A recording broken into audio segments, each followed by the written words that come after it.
Hey everyone, this is Zach, the broker of Zach Taylor Real Estate. Today I'm going through the 2023 forms changes to the Tennessee Association of Realtor forms or Tennessee Realtor forms. And so I'm going to go through this really quick. I'm not going to cover every single page. I'm just going to cover the big important things to know going into next year when you're writing offers or looking at offers and your seller wants to accept it. There's a couple of changes to be aware of. So as I go through this, important things to know: red text denotes deletion. So down here, it means that word is getting deleted, and next year you will not see that in the same form. Blue means they've added something to that form. So that's kind of the most important thing to look for is the blue, because that's additions.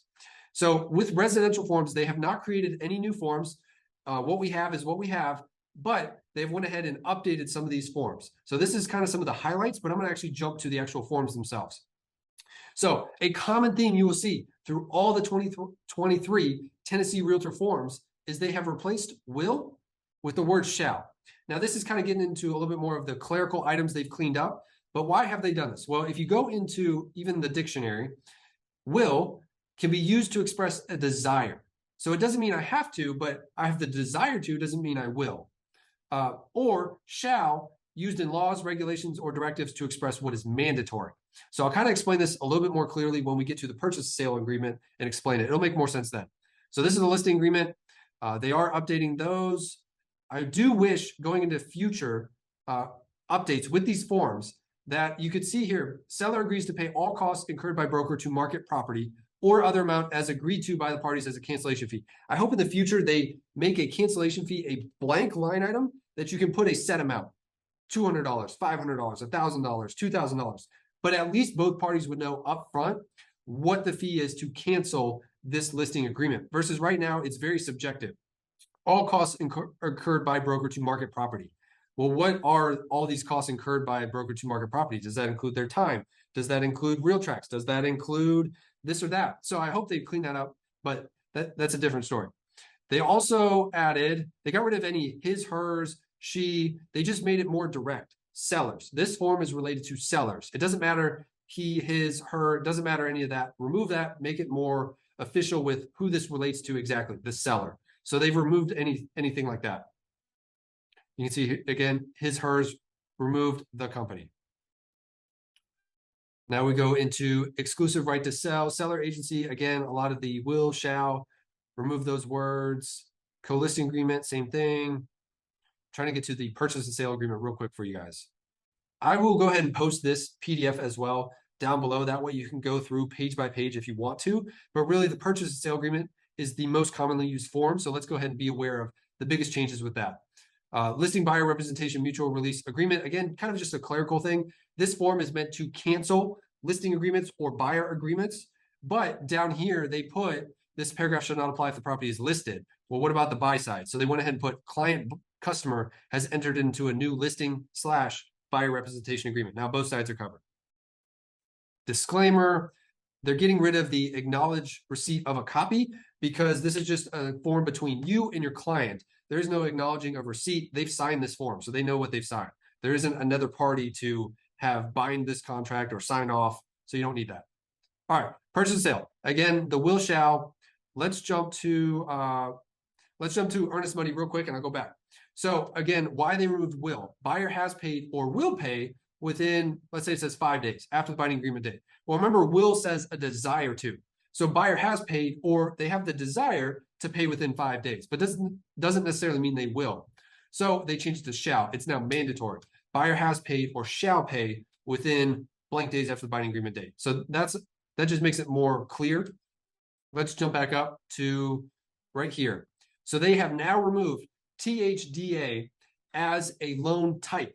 The reason this is because THDA is more of a grant program run by the state. And when people qualify for that and go that route, it's usually an FHA loan or conventional loan. It's stacked with this. It's not THDA standalone loan type. It's usually FHA or conventional. So they got rid of that. So that's one of the bigger changes. Appraisal, right here, they added another sentence. This agreement is not contingent upon the appraised value either equaling or exceeding the agreed upon purchase price. New addition. Thereafter, failure to appraise shall not be used as the basis for loan denial or termination of agreement. They basically cleared up a loophole that some agents were using. Some agents were saying, for example, I need it, the client needs to qualify for a conventional loan, but we're not worried about the appraisal. Then the loophole was the appraiser would come out, the house would not appraise for the purchase price. Then they would say, well, technically, because it didn't appraise, the client no longer qualifies to get that amount of money for the loan type. So therefore, we cancel under financing contingency. So they've basically, this was TAR's intention the whole time. They've just clearly now made it, they blocked that loophole that, hey, if you need a financing contingency, that is one thing entirely. If you need an appraisal contingency, that's something separate entirely. And you can't have a loophole or a way around to mark no, but then go back and use the financing. So I do like that addition right here. Let's keep going. You see will and shall. They got rid of his, put sellers. They're just making it more relatable to what this form is. Prorations, this is just a clerical update to make it more clear. Nothing that will affect real estate agents as extreme as the next version. So inspections, they have updated the resolution period. So normally, as you know, with your inspection period, it's negotiable how many days you need for an inspection, period. During that inspection period, you could have an inspector come out, you need to wait for the report to come back, you need to review it, then you need to pick one of three options within this time frame. Option one, terminate the deal because of these objections. 2, accept the property as is, or 3, furnish seller a written list of items with which buyer requires to be repaired or replaced, and then you move into something new called a resolution period, and your inspection period ends.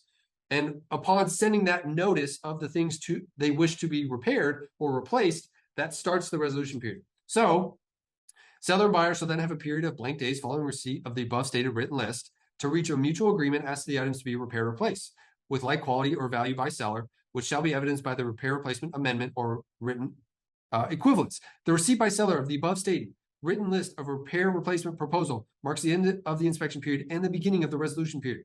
The parties agreed to negotiate repairs in good faith during the resolution period. So again, this update is blocking another loophole. What was happening is some agents, they would mark 3 days on the resolution period. And it says they have 3 days to reach a mutual agreement as to the items to be repaired or replaced. But what was happening was you have 3 days. Let's say we get to day 4, day 5, day 6. Agents were still going back and forth and negotiating. And then buyer's agents were set, if they couldn't come to an agreement on day 4, 5, 6, we're saying, oh yeah, remember, we never reached a mutual agreement within these 3 days. So the deal's terminated and my buyer gets their earnest money back. Now they are stopping that loophole, stopping agents from drawing this out past what the resolution period was meant to be. And they are now making the resolution period a hard deadline. You need to make a determination within the resolution period, or else the deal automatically terminates. You can't hold up the sellers for days on end past the resolution period. It's now a hard deadline. So that's what this addition is saying.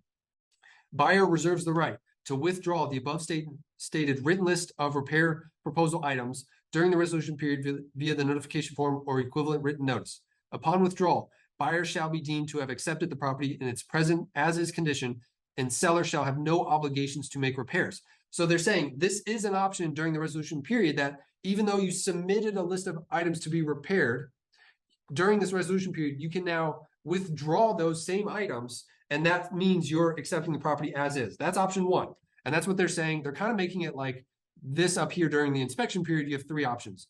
Well, now during the resolution period, you have another 3 options.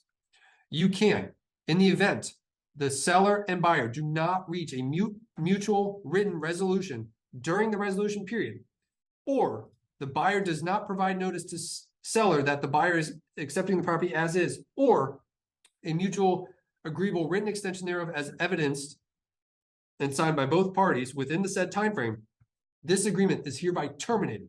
If terminated, buyer gets the earnest money back. So this is saying during the resolution period, you need to make, as a buyer, the buyer needs to make a decision within the resolution period. One of 3 options.